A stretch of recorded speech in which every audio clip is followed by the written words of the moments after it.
नमस्कार, स्वागत है आपका। मेरा नाम है विपिन विभाग। हिमाचल प्रदेश में जारी सियासी संकट के बीच कांग्रेस की महासचिव प्रियंका गांधी ने बीजेपी पर निशाना साधा है। उन्होंने दावा किया है कि 25 विधायकों वाली यदि 43 विधायकों के बहुमत को चुनौती दे रही है तो इसका मतलब साफ है कि वो प्रतिनिधियों की खरीद फरोख्त पर निर्भर है।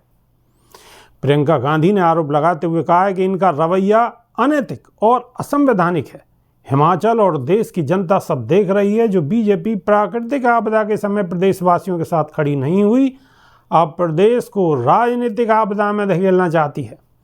उन्होंने सोशल मीडिया एक्स पर पोस्ट किया, लोकतंत्र में आम चुनाव को अपनी पसंद की सरकार चुनने का अधिकार है।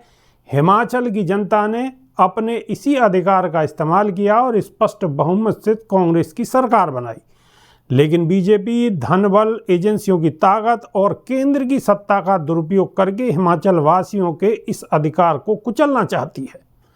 उन्होंने दावा किया है कि इस मकसद के लिए जिस तरह बीजेपी सरकारी सुरक्षा और मशीनरी का इस्तेमाल कर रही है वह देश के इतिहास में अभूतपूर्व है। हिमाचल प्रदेश विधानसभा की 68 सीटों में से कांग्रेस के पास 40 और बीजेपी के पास 25 सीट हैं। बाकी 3 सीट पर निर्दलीयों का कब्जा है।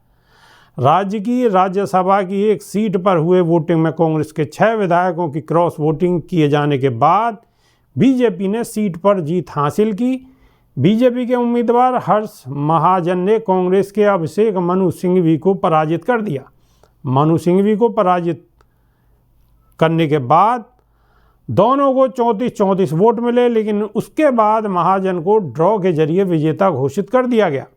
इसके बाद राज्य में राजनीतिक संकट पैदा हो गया है और इस बीच न्यूज एजेंसी के मुताबिक बताया जा रहा है कि राजेंद्र राणा और रवि ठाकुर समेत सभी क्रॉस वोटिंग वाले विधायक बुधवार सुबह पंचकुला के ताऊ देवीलाल स्टेडियम से हेलीकॉप्टर में सवार होकर रवाना हुए।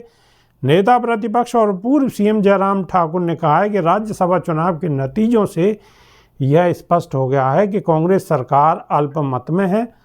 उन्होंने मुख्यमंत्री सुखविंदर सिंह सुक्खू से इस्तीफा देने की मांग की है।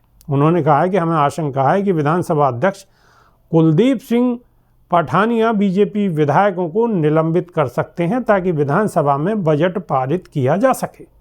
अभी के लिए सिर्फ इतना ही। नमस्कार।